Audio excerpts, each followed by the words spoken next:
তো বছরের শেষ দিন আর আমরা সেজেগুজে রাস্তায় বেরিয়ে পড়বো না তা তো হয় না, তাই আমরা সবাই বেরিয়ে পড়েছি।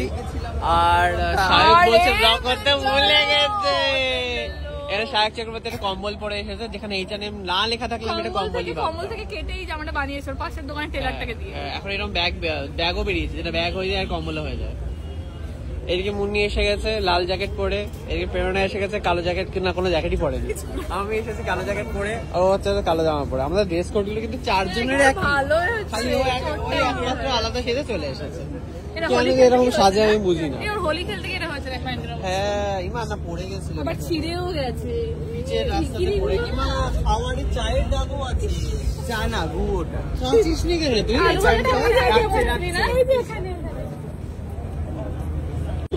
তো আমরা পাস পেয়ে গেছি সব, এবার সব এগুলো হাতে হাতে সব পড়ে নেবো। আর হঠাৎ করে আজকে কলকাতায় ঠান্ডা পড়ে গেছে, খুবই ঠান্ডা লাগছে।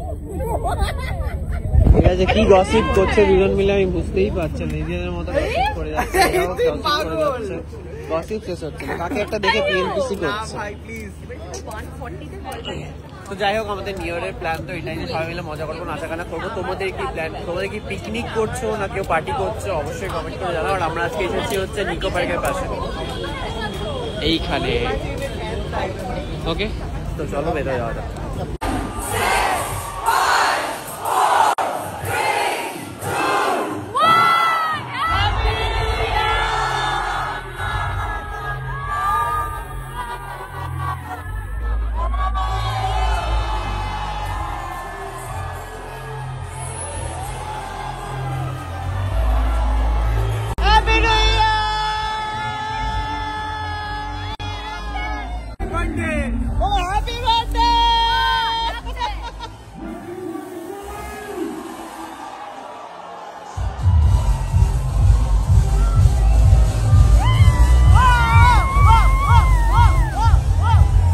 নিউ ইয়ার পার্টির পরে এবার হচ্ছে অনন্যার জন্মদিন, সেটা আমরা সেলিব্রেট করতে এসেছি ওদের বাড়িতে। আর এই সুন্দর ডেকোরেশনটা ওর বড় ওকে করে দিয়েছে, সারাদিন অফিস থেকে ছুটি নিয়ে সুন্দর একটা, এটা মনে হচ্ছে ডেকোরেটরই সাজিয়ে গেছে, বাট ভালো সাজিয়েছে।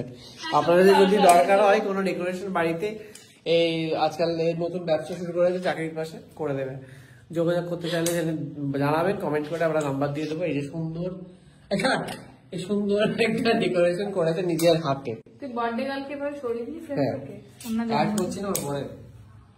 এবারে যে সুন্দর একটা কেক, এটা হাতে এটা কিনে এনেছে, এতটা ট্যালেন্ট নেই।